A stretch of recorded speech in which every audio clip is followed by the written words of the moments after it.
soon find out that the organizers have made a mistake for choosing me for this panel. Because scientific research, zero with me. Healthcare, not at all. And medicine. Sustainable living, I'm not the best inspiration for you. I really create a lot of havoc. Perhaps the only reason why I'm here is I'm considered a Buddhist. I look like one, I guess. I should say,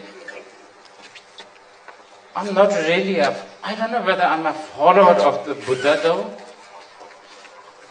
Definitely I'm patriotic towards Buddhism.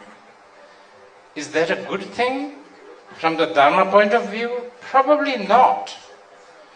As a Buddhist, as a follower of the Buddha, one is not supposed to be patriotic towards anything.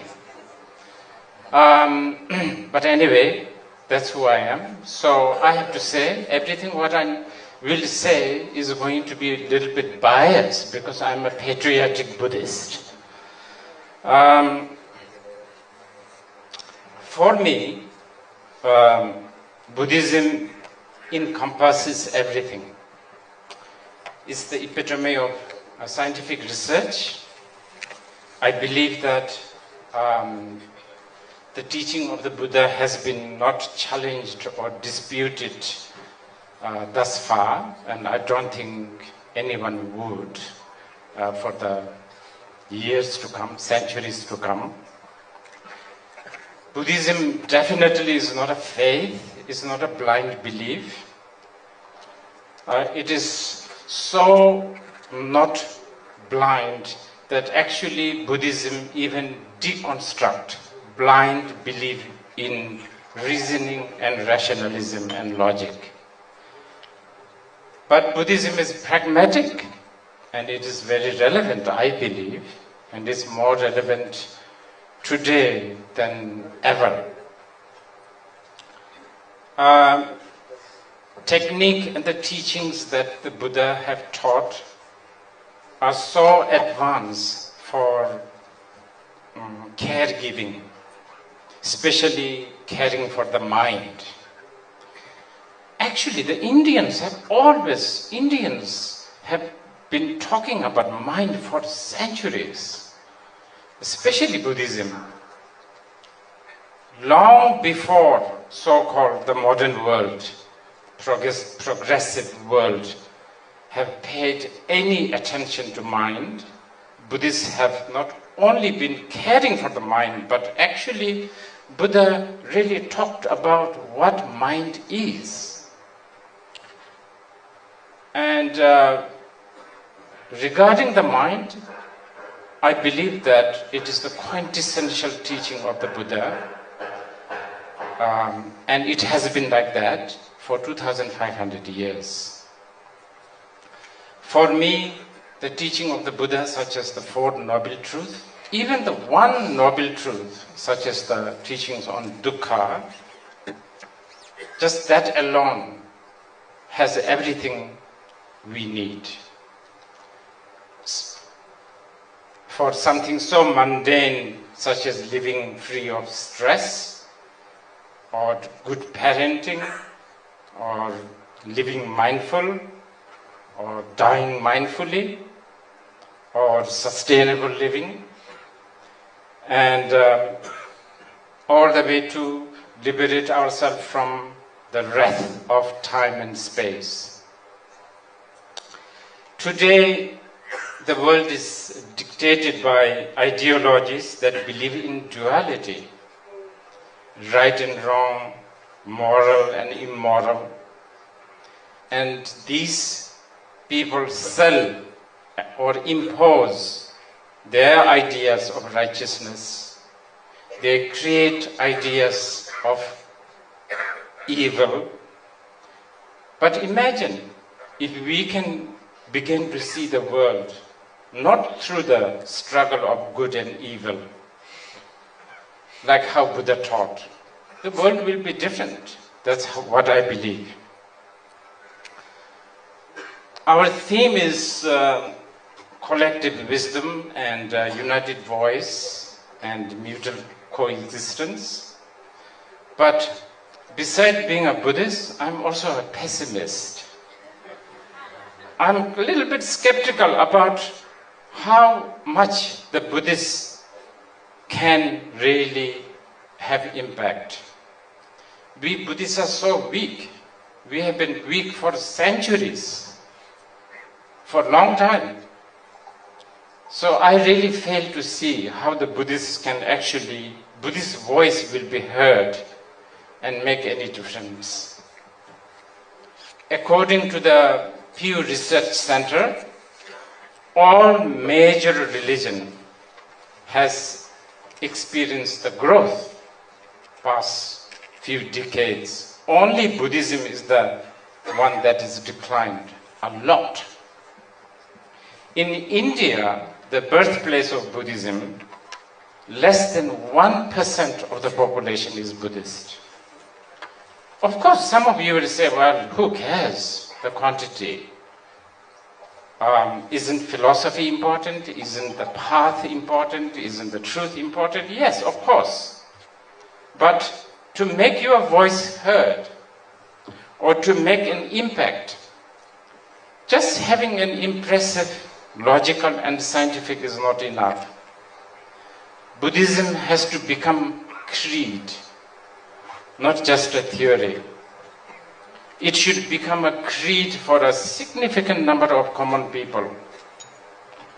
It has to become lived set of principle. It has to become a habit, a tradition, not necessarily something that you articulate. Basically, Buddhism has to go beyond the casual, occasional interest. Only then, I believe, Buddhism can be meaningful. Of course, Buddhism is meaningful for individuals like myself. I'm talking about collectively. I was reading Prime Minister Modi ji's speech, and in it he said, this journey of India is not only about development, but also about change in mindset. He also said that no country can progress without self-confidence. I really aspire that this vision will materialize soon. And I think Buddhism can really help boost the Indian confidence more than anything.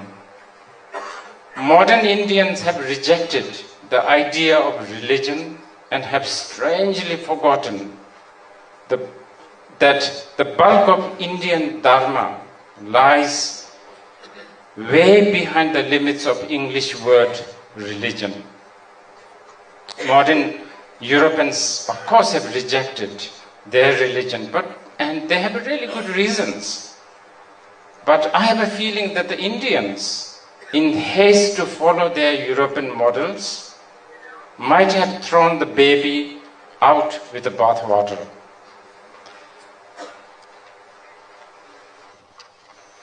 Whenever we talk about theories, truth, or philosophy, there is a strange assumption that they should come from Europe or America. Indians are quite quick in quoting Europeans, but forget about quoting Indian thinkers, especially the Buddhist thinkers of the past and the present. The reckless pursuit of ideas like secularism and egalitarianism, if not disrespected, definitely marginalize so-called religion, including Buddhism. Modern people have grown so spellbound by the lofty ideas such as secularism that they have ceased to see any value in wisdom traditions that actually provide a sense of identity and dignity. Excuse me, you have 2 minutes. Okay, I'll finish very soon. As a result, Buddhism in India now amounts to little more than a quest for occasional recreation. I hope that gatherings like this will make Indians see not only that Buddhism is perhaps India's biggest soft power, but it actually is their best gift to the world. But more importantly, it's peerless India's wisdom heritage. Buddhism is peerless India's wisdom heritage for Indians themselves. Thank you. Thank you, Rinpoche.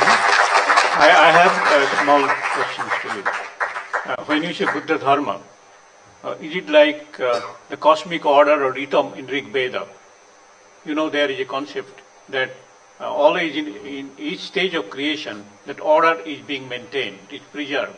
So Dharma in Buddhist context, is it like laws of nature or what kind of thing? Well, when we talk about order and chaos, already we are talking about the two kinds of distinctions. Buddhists have always been reluctant to talk about the distinctions. So I will have to be really careful answering you. No, another concept is there like Indra's net, concept of Indra's net. Right. So, I mean, to maintaining the coherence of Indra's net, maybe dharma is necessary, or what is that? Yes, I guess once you dream, and if it is a nightmare, I guess you will want to wake up, right? Yeah. You know, in science, what they say, why you wake up, they say, I mean, this is from the experimental findings, that when you sleep, then our extracellular space in the brain filled with toxic materials. Right. And as soon as the toxic materials get out of, like washing machine, we woke up. Right. And we become fresh. Right. This is the scientific findings of neuroscientists in USA. I don't know. I think I will have to agree with that. I think so. Okay. Okay. To the certain extent, but not too sure though. Okay. Thank you once again. Maybe we can go Thank to you.